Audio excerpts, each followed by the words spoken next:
Well, sugar, my name's Marlene Jean Tucker. I'm 78 years old, and I've spent most of my life in a little town just outside Baton Rouge, Louisiana.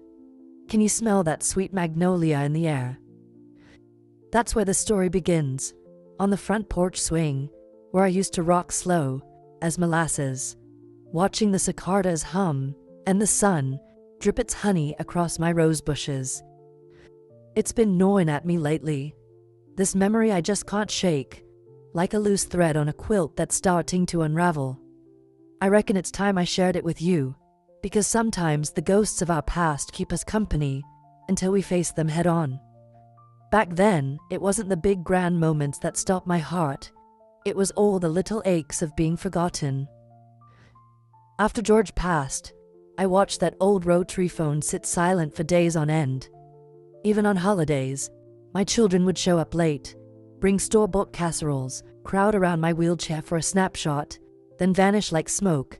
That sting, the date they forgot my 65th birthday, but threw Fifi a surprise pour tea. Well, that planted a question deep in my bones. Who'd still care if I couldn't speak a word or lift a finger? I know it sounds drastic, honey, but when you feel invisible, you reach for anything to prove you're still here. I chose a muggy August afternoon to stage my grand performance. I slipped on the kitchen linoleum, played the part of an elderly lady who'd lost her stride, and landed in a heap of bruises and theatrics. The ambulance ride replayed in my mind like an old home movie, lights flashing, strangers fussing over me, and me whispering prayers that my little ruse would hold. I refused half the tests, trembled when they asked me to say 65, and clutched that wheelchair like it was a throne. From then on, I was the lady who could no longer stand, whose words came out shaky and soft, a lady in need of constant care. I had an aide paid for by some social program, complete with fresh-pressed uniforms and a clipboard of chores. And I let everyone believe every trembling story I told. Those first few weeks felt odd and thrilling, watching their guilty eyes when they thought I couldn't see them, hearing their hushed debates about doctor bills and whether they'd had enough of Ma's medical expenses. Rebecca counted receipts like a banker tallying pennies. Jason cracked jokes about getting rid of those wheels someday. And little Ellie, bless her heart, just sat beside me with a pile of books, reading stories aloud without ever asking why. That, my dear, was the sweetest kindness I ever received. Now, here we are, and I can't help but wonder, after all these years, 12 long years of me in that chair, what does it mean when the people you love vanish the moment you lose your voice? Why does silence pull back the curtain on a person's true colors, that memory? Well, it's still warm in my chest, and it won't let me rest until I reckon with it fully. So stick around, sugar. The real story's just getting started. By the end of this journey, you'll never look at empty chairs or silent phones the same way again.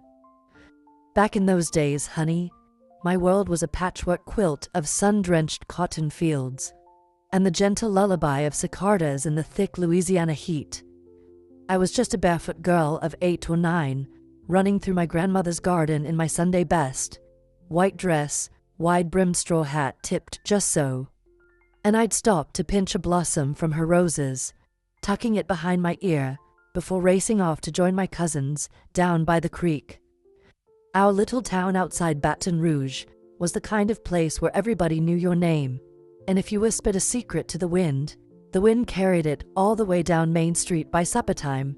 We had church every Sunday, men in rumpled suits, women in lace gloves, and that old pump organ playing hymns that felt like velvet on the soul. After service, the preacher's wife would hand out sweet tea and buttermilk biscuits, and I'd sit on the steps watching families laugh and children chase each other like fireflies. My parents weren't rich, but they were rich in love. Or so I thought. Daddy worked the rail yards from dawn until dusk, his hands gnarled as the pecan trees that lined our road, while Mama held our home together with her soft-spoken strength and her knack for turning simple ingredients into a feast. She'd hum old blues songs as she stirred her gumbo pot, and I believed that kindness was as essential as salt, that people would always return your goodness twofold. I dreamed of traveling beyond the bayou, maybe teaching school in some grand city, or spinning on a stage in New Orleans one night under a spotlight.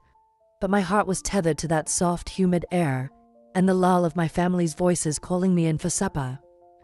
On warm evenings, we'd spread a plaid blanket on the lawn, Daddy with his harmonica, Mama keeping rhythm on a cast iron skillet, and I'd close my eyes to taste the smoky sweetness of the air. Fireflies danced around us, and I'd imagine they were tiny lanterns guiding our hopes into the night sky. My biggest worry was whether Ellie, my littlest sister, would let me borrow her doll, or if my cousin Clyde would beat me at marbles again. I believed that life was simple and good, that neighbors would rally when you needed them, that if you fell in love with someone, they'd love you back without question. Even then, though, I sensed a little shadow slipping between the porch boards, an ache of knowing that not all promises last. When storms rolled in off the Gulf, the sky would turn bruised purple, wind tearing at the shutters, and we'd huddle beneath Mama's quilt, listening to the rain pound the tin roof like a drum. I'd grip my father's hand, whispering prayers for protection, and he'd squeeze back, but I could feel his worry in the tight set of his jaw. I suppose that was the first time I learned how quickly the ground beneath your feet can shift, how even the strongest roots can tremble. By the time I became a lively teenager, trading coquettish glances with boys at the sock hops and sneaking sips of iced tea at the hoedown hole, I still held tight to that belief. That family means forever, that love is something you give without measuring, and that people circle back to you like geese in the fall. I wrote those hopes in my diary, letters folded into crisp envelopes, each one sealed with a kiss of lipstick and a prayer that somebody who mattered would open it and remember me. Oh, sugar. I remember thinking my dreams were as big as the Mississippi, that nothing could ever pull them under. I believed that kindness would conquer all, that my family would be the same warm circle of voices that always welcomed me home. And I believed, with all my heart, that people, good people, would always come running back, no matter how far you wandered. Oh, honey, I can still feel it, like the first drop of rain on your skin before the sky opens up. That moment in late spring of 1959, when everything shifted. I was 17, just sprouting into this world of bright lights and second chances, when I first laid eyes on Thomas Tommy Caldwell. He wasn't from around our little town. He was the new railroad foreman's son, come down from Shreveport with a tucked-in shirt and a shy smile that made my knees wobble in my saddle shoes. It was at the church social, that old Methodist hall where the floorboards creaked under our jitterbug steps, and the sweet tea flowed like mercy on a hot day. I was standing by the punch bowl, trying to steady my heart, when he tipped his hat and asked if I'd care for some lemonade, and the world tilted on its axis. I felt that familiar fluttering in my chest before I could even answer, as if my ribs had been replaced by hummingbirds intent on escape. He had soft blue eyes that held a quiet promise, and when he spoke, it was like velvet brushing against my skin. "You've got a sparkle," he told me, "like the Mississippian moonlight." My cheeks heated, and I mumbled something about the night air, but I knew in that very instant that I'd never be the same. After that, we began trading letters, those sweet folded pages sealed with a dab of peach-scented lipstick, and his with a pressed wildflower tucked inside, like a secret bookmark in the story of my heart. Just as I was learning how to catch my breath around him, Mama fell ill. A fever crept up on her like a thief in the night, leaving her pale and unable to stir from her bed. I'll never forget how Tommy came to the house carrying a bouquet of honeysuckle from the garden, his eyes shadowed with worry as he handed them to me in the dim hallway. "I thought these might cheer her," he whispered, and I could see every hope I'd folded inside those letters shining in his gaze. It struck me then how love could be both gentle and fierce, a spark that warms and stings. Suddenly my world narrowed to two truths: my mother's weakening breath in the next room, and the sound of Tommy's boots on the porch. I spent nights perched on that creaky wicker chair beside her bed, clutching his letters, while he kept vigil in the parlor, humming old hymns through cracked lips. The rhythm of his voice soothed us both, stitching our hearts together with each tender note. In that hush of sorrow and hope, I learned that the people who stay when life unravels are the ones who truly matter. When Mama's fever finally broke, and color returned to her cheeks like a timid sunrise, I walked Tommy to the edge of our porch and pressed my trembling hand into his.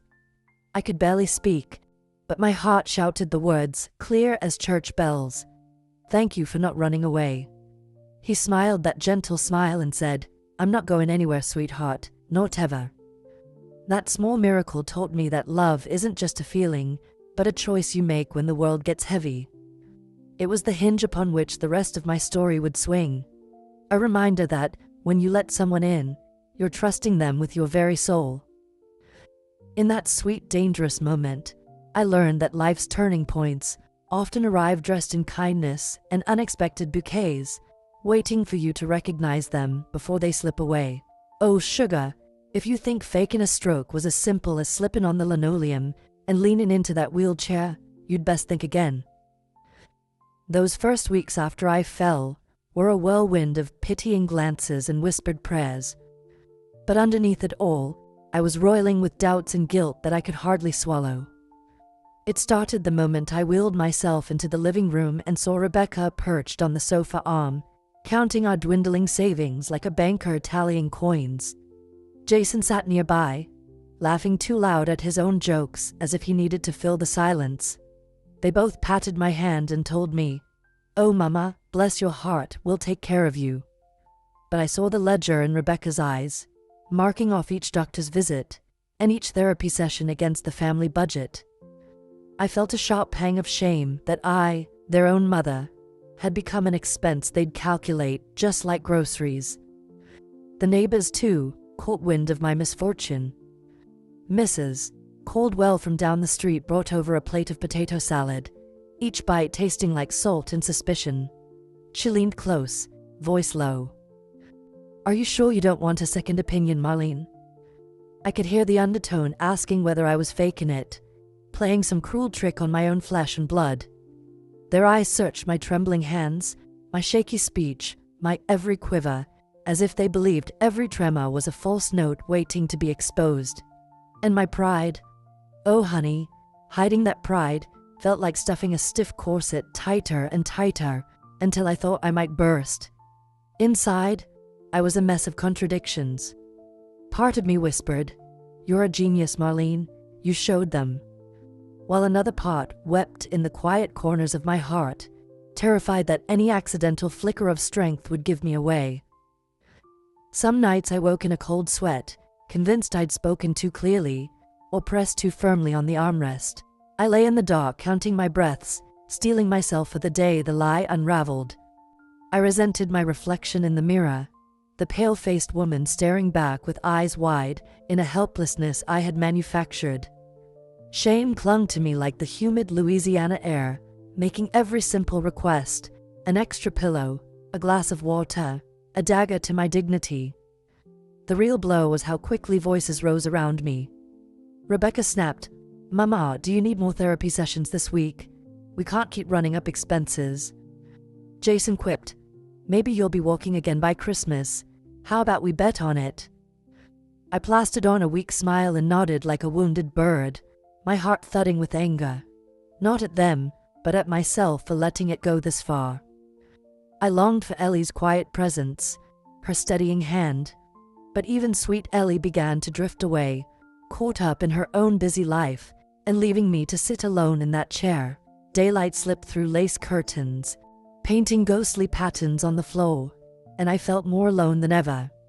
Even the physical aches were real, the soreness in my back from sitting too long, the twinge in my shoulder from missing a therapy session, the headache pulsing behind my eyes as I fought to keep every detail of my act precise. I would sit in the dark room at night, the only light a street lamp's glow through the window, and wonder if I'd lost my mind. Fear crawled under my skin like a tiny spider, reminding me that one wrong move could cost me everything: my children's trust, my dignity, the very love I had set out to test. Yet through it all, There was a flicker of resolve buried deep in my chest, an ember of defiance whispering, "Hold on a bit longer, Marlene. You'll see who's left when the curtain falls." And so I sat, day after day, letting the world believe in my paralysis, while my mind raced with fury, fear, and a quiet sorrow for the mother and woman I once was. That, my dear, was the true test. It was the moment when fiction and reality blurred, and I had to ask myself, how much of a lie can you live before you lose yourself entirely? Oh, honey, I remember the day the world tilted off its axis so vividly that I can still hear the tick of that old mantel clock, as if time itself froze. It was a humid October afternoon, the sky hanging heavy, and the cicadas droning like a distant prayer. I'd been in that chair for nearly a decade, pretending my legs were as useless as cold sticks of driftwood, and I'd grown accustomed to the half-whispers and sideways glances, the way the house felt emptier with every pill I swallowed. But that day, Rebecca burst through the front door with a stack of bills clutched in her fist and betrayal burning behind her eyes. She slammed them onto the coffee table and said, "Mama, we can't keep bleeding money on a paralysis that's cleared up in these letters from this new doctor."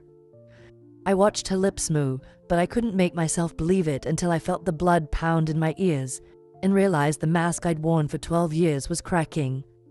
I remember how the clock hand stood frozen at exactly 2:23. Sunlight slicing through the lace curtains, like truth laid bare. In that moment, something inside me broke and then cracked open, spilling shame and anger, and an ache so raw it made me gasp. I saw Rebecca's face contorted with accusation and confusion, and Jason standing behind her, arms crossed, smirking as though my downfall were a punchline he'd been waiting to tell. Even little Ellie hovered at the threshold, her eyes huge and sad, as if she'd just discovered the world was made of shadows and deceit. I blinked back tears, not from pain, but from the sting of being unmasked, from seeing my own family recoil as though I were a stranger. I could feel the weight of 12 years pressing down on my shoulders, like chains forged from every whispered doubt, and each charity visit I'd collected. In that instant, I lost the illusion I'd built, the false pity, the sympathy, the performance that had become my refuge. What I gained was a clarity more terrifying than any lie. I had driven a wedge through blood, cleaving me from the ones I loved. My heart thundered with the realization that if your own flesh and blood greet your suffering with suspicion, what hope rests in any love you receive? I felt betrayed by my own cunning and yet deeply sorrowed for the woman I'd become, a woman who stooped so low just to feel remembered. Rebecca's voice trembled with anger. "You've made a mockery of our lives, Mother." I sat there as the back of my chair sank into the floorboards, and I let the silence scream back all the truths we'd skirted around for years. I saw my reflection in the television screen, hollow eyes behind spectacles, lips pressed into a line of quiet defiance. Then I heard a small, steady voice. It was Ellie, stepping forward with cautious compassion, holding out my long-forgotten cane. "Mama, maybe it's time to stand up, for real this time." That was the knife edge of my finale. The moment I realized the greatest deceit was not the one I played on them, but the one I'd convinced myself of. That I was beyond loving, beyond hope, and beyond forgiveness. The chair beneath me felt like a coffin I'd dug for myself. In that crushing second, I chose to stand, first with trembling hands against the chair's arms, then with legs as foreign as newborn saplings. I stood and the air shifted, releasing a sigh that carried 12 years of secrets into the room. Rebecca staggered back. Jason's jewel dropped. Ellie's eyes glistened with tears. And I understood, right then, that breaking the lie meant shattering the walls between us, so we could rebuild something truer, something raw and real. Oh, darling, after that storm of revelations and the sound of my own heart pounding louder than the old grandfather clock, I found myself standing in a silence so thick it crushed the air around me. I went back to that wheelchair once the dust settled, not because my legs failed me, but because the room felt too big and I could no longer bear to hold myself upright. The house smelled different now, like old pine boards in sorrow, and every corner echoed with the memory of raised voices and 12 years' worth of secrets. Rebecca stopped coming by as often. Her visits grew shorter, her eyes colder, and sometimes I'd find her standing at the doorway, pushing the screen back with only the tips of her fingers, before retreating down the porch steps without a word. Jason's laughter, once too loud for pity's sake, turned brittle and distant, like the crackle of an old radio left on too long. Only Ellie lingered, though even she arrived less frequently, bringing small offerings, fresh muffins, a flower clipped from her garden, a book she thought I'd like, but never staying to share the dusk or watch the porch swing creak beneath the summer breeze. In the deep stillness that followed, I learned the shape of my own loneliness. Some days, I'd wheel myself into the sunlit patch on the lawn, close my eyes, and let the cicadas hum lullabies to a broken soul. I felt as though I'd lost not just their trust, but my own faith in the goodness I once believed in so fiercely. I'd sit there, hearing the whistle of a distant train, and wonder if people are like rivers, flowing toward you when all is clear, but parting ways when the tide gets dark. I found that kindness can be as fragile as a teacup, beautiful, delicate, but prone to shatter under the slightest weight of truth.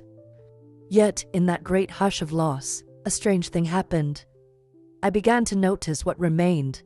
I noticed the way the morning light danced on my hands when I lifted my tea to my lips, and the faint call of a cardinal outside my window that somehow sounded like hope.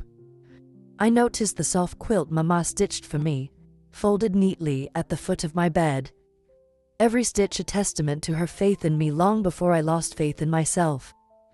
Ellie's visits, though fewer, became islands of grace, moments when I remembered that love needn't declare itself in grand gestures. Sometimes it whispers through a shared smile or a gentle squeeze of the hand. I mourned who I used to be, the bright-eyed girl who believed that a single act of generosity could move mountains. But I also discovered a quieter self beneath the rubble, a woman who'd learned her worth wasn't measured by the fuss of others or the solidity of her legs, but by the steady beat of her own heart. I found that to forgive yourself is the heaviest and lightest thing you'll ever carry. Heavy because it asks you to face every misstep, light because it frees you from the chains you forged yourself. So, I let the silence teach me its lessons. I let the empty rooms cradle my regrets until they softened into memory. I sat on that porch at dusk, feeling the weight of each passing year settle around my shoulders like a shawl. And I whispered to the wind, I have lost so much, but there is still breath in these lungs, still fire in this heart.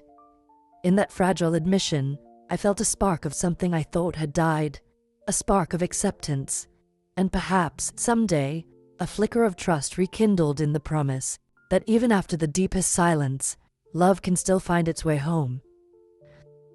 Oh sugar, I'll never forget the morning, the first glimmer of hope tiptoed back into my heart. It was early spring, when the magnolia trees began to blush with pale pink petals and the air tasted of new beginnings. I'd been holed up inside for weeks, wrapped in the hush of my own thoughts, when I caught sight of old Mrs. Harper across the street, struggling to lift her grocery bags from the trunk of her Buick. Something stirred in me, a gentle tug, like a bell calling me back to life. I realized then that while I'd spent all those years testing my family's love in the isolation of that wheelchair, I'd forgotten how it felt to reach beyond my own walls and touch someone else's world. Gathering my courage as if it were a fragile bird in my hands, I wheeled across the lawn and called out, "Good morning, darling. Need a hand?" Mrs. Harper looked at me, surprise flickering in her pale blue eyes, and then she smiled, that soft, grateful smile that warms the back of your neck on a chilly day.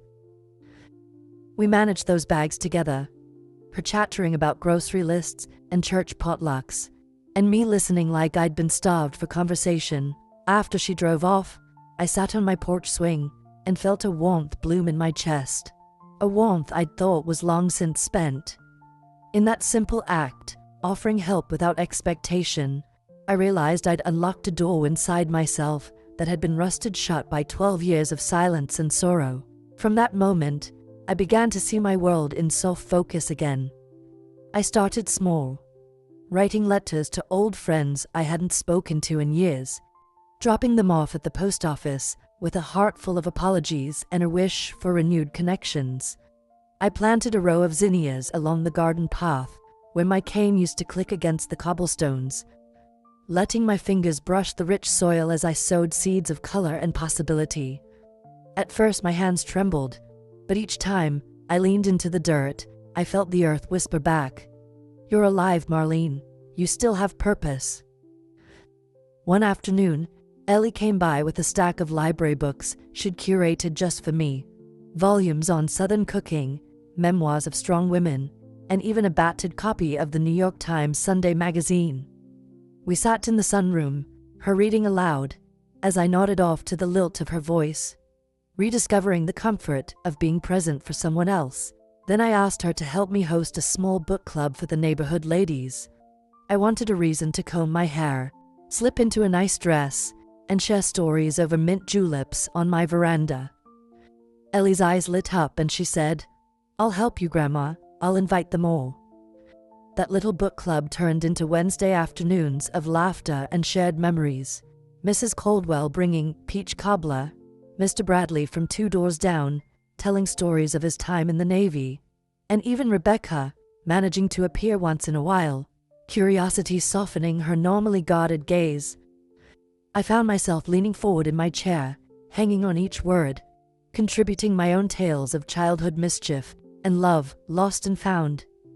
In helping others remember their stories, I remembered mine.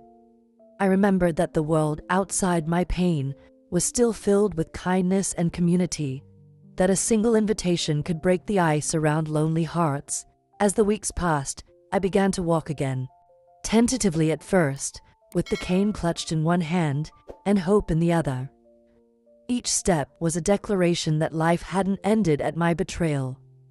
In fact, it was just beginning a new chapter. My legs felt unsteady, but my spirit felt steady as a lighthouse beam guiding ships through fog. I realized that this second chance wasn't about undoing the past. It was about choosing, every single day, to embrace the light instead of hiding in the shadows. And so here I sit on my porch with the breeze rustling through new blossoms, feeling the pulse of possibility in my veins. I found a new purpose in giving rather than taking, in trusting again rather than doubting, and in learning that hope can grow from the smallest seeds if you're brave enough to plant them. Sometimes, darling, all it takes is one kind gesture to set your heart dancing again. Oh, sugar, I can feel the weight of those 12 years lifting off my shoulders like a morning mist burning away in the sun.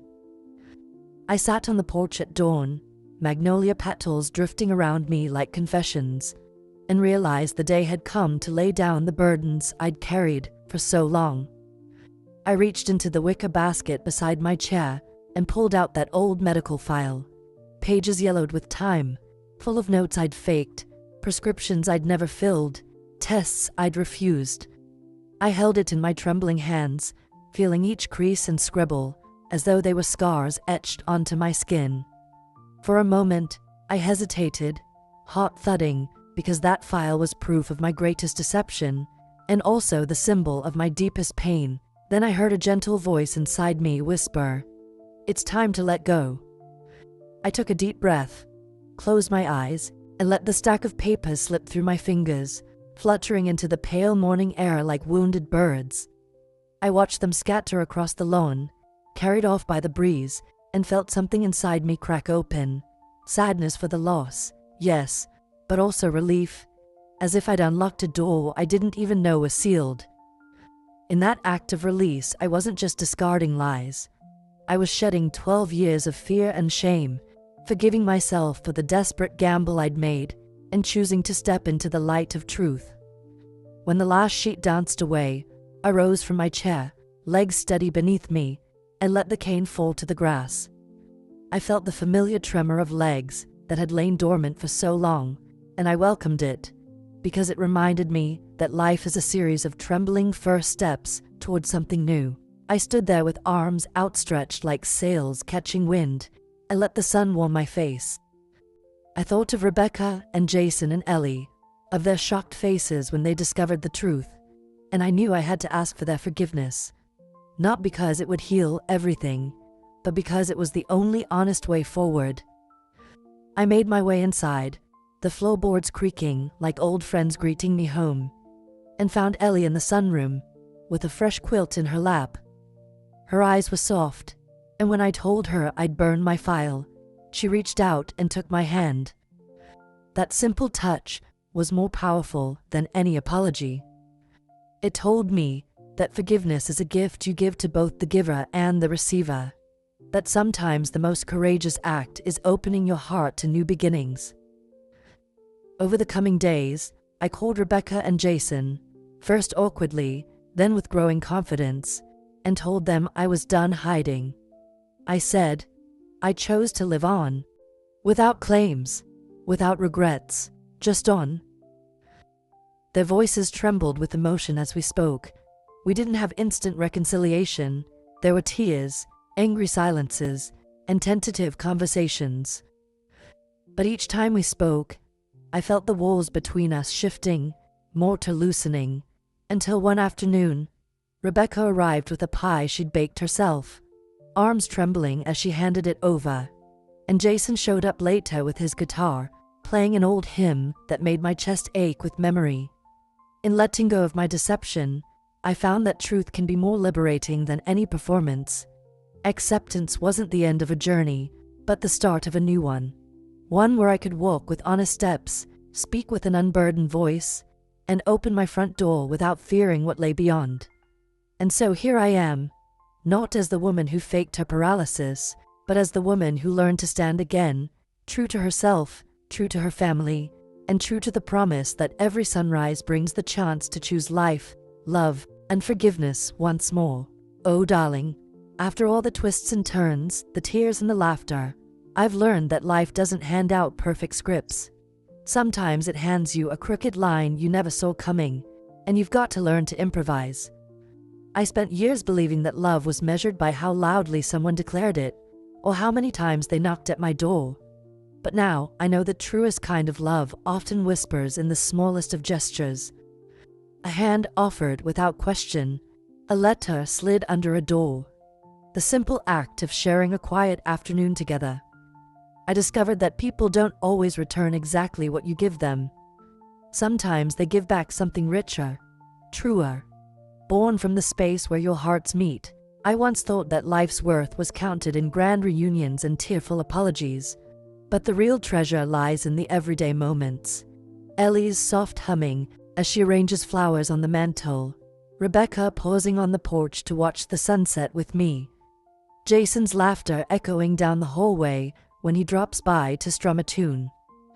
I came to understand that testing someone's loyalty by faking my own fragility was a mistake, but it was also the crucible that revealed who was left when I stripped away every pretense. The ones who stayed weren't perfect. They stumbled, they hesitated, they didn't always understand. Yet they showed up, sometimes awkwardly, sometimes clumsily, but with genuine care in their eyes.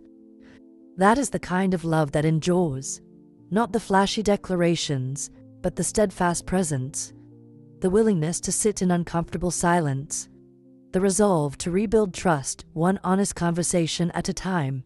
I realized that forgiveness isn't a single act but a daily choice, a watering of a fragile seed until it grows strong enough to bear new blooms of hope.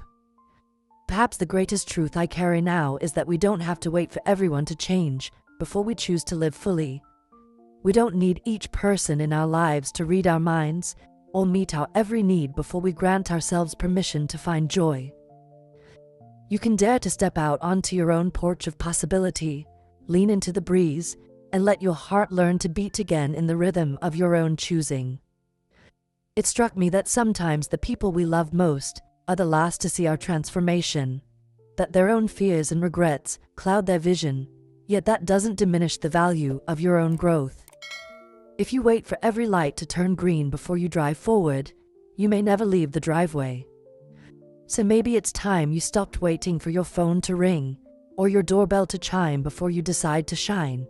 Maybe it's time you let go of the ledger you've kept in your heart, tallying up who's owed what, and instead, count the blessings you've already been given. Life's too short to sit in the chair of resentment, nursing grudges, or hoping for apologies that may never come. Step into the sunshine of your own strength, plant those zinnias, write those letters, host that book club, offer that helping hand, and trust that by living your truth, you'll inspire others to do the same. Because when you finally stop waiting for the world to prove it cares and start showing up for yourself, you'll discover that the most profound love story you can ever write is the one you live every single day. Oh, darling, here we are at the end of this long, winding road, and I find myself staring out at the same magnolia trees where it all began, feeling a warmth in my chest that's part relief and part wonder. This story isn't just a dusty tale from my past, it's a living lesson for our lives today. I've walked you through betrayal and forgiveness, through silence and song, through chairs and canes and breaking free. Yet none of it would mean a thing if we couldn't carry its heart into our own days. So tell me, when you find someone you love slipping away in the hush of busy lives, or the weight of unspoken words, do you wait for them to circle back, or do you step forward yourself? Do you rest in the hope that true love bounces back like a boomerang, or do you reach out first, hand trembling but open, and invite them home? Sometimes I lie awake at night, listening for the whisper of old train whistles on the wind, and I swear I can hear Tommy's soft voice asking if I still remember how it felt to stand beside him under the moonlight. In those moments, I believe he does remember, just as I remember how it felt to awaken from my own lie and choose truth instead. Life doesn't guarantee that the people we cherish will always return in the way we expect, but it does give us choices. We can let silence settle around our hearts, like dust on an old quilt, or we can brush it away with small acts of courage and kindness. We can wait for every apology, every promise, every ring at the door, or we can decide right now to be the love we wish to see reflected back. And if you ask me whether true love should always come running back, I'll smile and say, maybe it should. But sometimes it needs a little nudge, a whispered invitation, a shared cup of tea on the porch at dawn. So I ask you, when was the last time you reached out first? Do you believe that real love is patient enough to wait for your call, or wise enough to recognize your heart when it finally speaks its truth? Let that question linger, like the sweet scent of magnolias at dusk, and let it guide you toward the people you hold dear. Because at the end of the day, love isn't measured by absence or return. It's measured by the moments we choose to stay, to speak, and to believe.